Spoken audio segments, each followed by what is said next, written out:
c'est 4 et 7. En abscisse, c'est 4.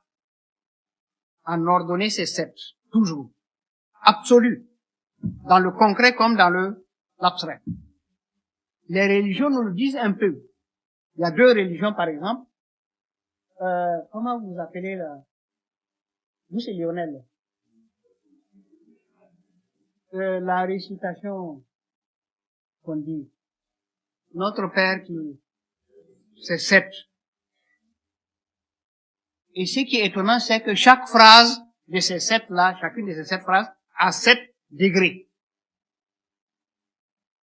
L'islam, c'est la même chose avec la Fatiha. Donc les grandes religions, là, nous le disent. Tout est en 7, si bien, et nous arrêtons au premier degré. N'oublie que, non, pour réaliser accompli, il faut vraiment aller à 7. Prenons la connaissance. Il y a 7 degrés. Premier degré, c'est l'ignorance. Deuxième degré, c'est l'expérience. Troisième degré, c'est la science. Quatrième degré, la connaissance. Cinquième degré, c'est la transcendance. Sixième, c'est la préscience. Et septième, c'est l'omniscience, où l'homme n'arrive jamais. Mais il peut monter jusqu'à la préscience. C'est là réellement où il connaît.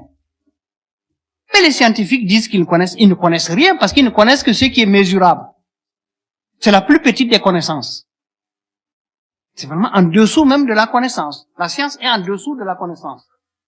Parce qu'elle ne pratique que ce qui est mesurable. Et le monde entier a été arrêté à ça parce qu'on ne fait que l'école de la science.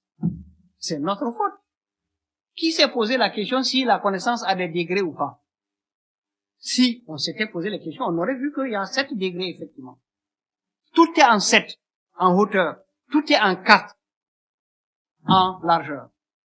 De façon absolue dans l'univers. Quoi que vous preniez. Donc, il faut déjà se rendre compte de ça et puis, le faire.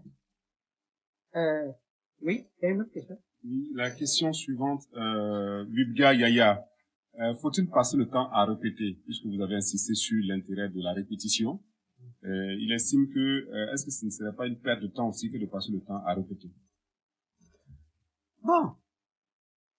En tout cas, si on veut augmenter sa qualité, sa compétence, ses résultats, il faut répéter. De façon absolue. Il n'y a pas, on n'acquiert pas la dextérité si on ne répète pas. Vous n'avez pas remarqué que les plus grands mathématiciens ne font que des mathématiques.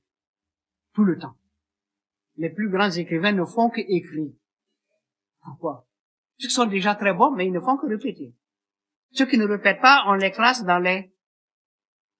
Ouais, j'ai oublié le mot. Il faut répéter. Écoutez. Yarga Yaya, il s'appelle. Hein? Non, Ludga. Que fait le soleil? Hein? Le soleil qui est notre centre. Qu'est-ce qu'il fait? On n'a pas vu que tous les jours il se lève et il revient? Il ne fait que répéter. Est-ce que vous l'avez vu s'arrêter? Ou se reposer? Non, non, non. Si le soleil se repose, vous pouvez vous reposer. Mais s'il ne se repose pas, vous n'avez pas à vous reposer. Qu'est-ce qu'il faut faire pour se reposer? Il faut changer d'activité ou de geste ou de mouvement. C'est tout. Hier, je taquinais mon voisin de gauche parce qu'on est arrivé quelque part et puis tous ont couru vers des chaises pour s'asseoir. Alors je les ai provoqués en disant que, attention, il y a 4 ou 7 situations. Celui qui est couché est un homme mort. Celui qui est assis est un homme malade. Vous tous là, actuellement, vous êtes malades. Parce que nous avons une position qui n'est pas la position naturelle. Donc, il faut dépasser assis. Celui qui est debout, c'est quelqu'un qui est désorienté. Celui qui marche, c'est toujours celui qui suit quelqu'un d'autre. Le premier à avoir trouvé, c'est celui qui monte, qui s'élève. C'est seulement à ce moment qu'on a vraiment compris et qu'on rentre dans le jeu de l'univers. Après, il faut transcender. C'est-à-dire dépasser toutes les hauteurs visibles. Et enfin, il faut voler. C'est-à-dire, il faut explorer l'univers. Voilà les positions ou les actes qui nous sont donnés. Et dans ça, si on se repose, bon, ceux qui se reposent c'est à partir de ceux qui sont debout, puis assis, puis couchés. Un exemple, mais vraiment très parlant de ça. Au Burkina, même j'imagine ailleurs, les Peuls ont l'habitude de se coucher avec le coude comme ça. Est-ce qu'il y a des Peuls dans la salle? On appelle ça Wahago. Coucher mais avec accoudé. Ouais. À cause de ça, ils sont devenus le dernier groupe au Burkina.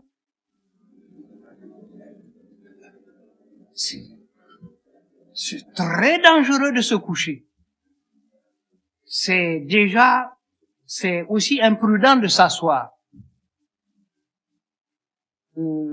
Vraiment, on est dans l'interrogation pour celui qui est debout et dans celui qui marche. Attention, il n'y a qu'une seule chose qui nous est autorisée, c'est monter, c'est escalader, c'est s'élever. Donc, le repos n'a pas de place dans ça. Encore qu'il faut l'organiser. Question suivante. Que pouvons-nous faire pour sauver notre éducation quand on sait que les financements de cette éducation viennent d'ailleurs? Ah, l'éducation n'a pas besoin de financement. Non. Ça, c'est l'éducation faite par les Blancs. Mais attention, les Blancs ont mis tout dans l'argent. Même la santé est dans l'argent. L'école est dans l'argent. L'habitat est dans l'argent. Vous savez que je suis en train de dire que l'habitat ne doit jamais être en terre. Parce que la terre en terre, une maison c'est un cimetière en hauteur, c'est tout. C'est un tombeau en hauteur, c'est tout. Là par exemple, quelle différence y a-t-il entre ça là et un tombeau? Il n'y a aucune. Donc attention à la terre. Le vrai habitat c'est le végétal. Lui l'air. Et n'écrase rien. Donc, il y a beaucoup d'erreurs de l'Occident. L'Occident s'est égaré et nous suivons. L'école actuelle, c'est l'école vraiment des égarés. Je vous donne un exemple. On ne vous dit pas que 1 plus 1, ça donne combien? C'est jamais vrai. 1 plus 1, ça n'a jamais donné 2. Ça a toujours donné 1. Et quel que soit ce que vous additionnez dans le monde, ça revient toujours à l'unité. Pourtant, nous travaillons avec ce mensonge absolu. C'est l'Occident qui nous a dit ça. L'Occident nous dit que l'amour et le sentiment est dans le cœur. C'est complètement faux. L'Occident nous dit la transparence. Ça n'existe pas, la transparence. Il n'y a que 3 corps qui sont transparents. C'est l'air, c'est le cristal, l'air et l'eau. Tout le reste est opaque. Donc, vouloir la compétence dans la gestion des humains, c'est vraiment les provoquer, parce que c'est tout simplement impossible. Donc, il y a plein de choses comme ça qui sont des mensonges absolus, des erreurs absolues, et l'Occident nous a mis dedans. On y va. Il y a un ministère de la justice. Est-ce qu'un humain peut rendre justice? Non. La justice, c'est exclusivement le Créateur. La vérité, c'est exclusivement le Créateur. L'avenir, c'est exclusivement le Créateur. Le ministère de la Justice et les magistrats, qu'est-ce qu'ils font? Est-ce qu'ils rendent justice? Non. Ils rendent, comment on appelle? Ils rendent les lois. Ils font des accords. Mais il n'y a aucune justice dans ce qu'ils font.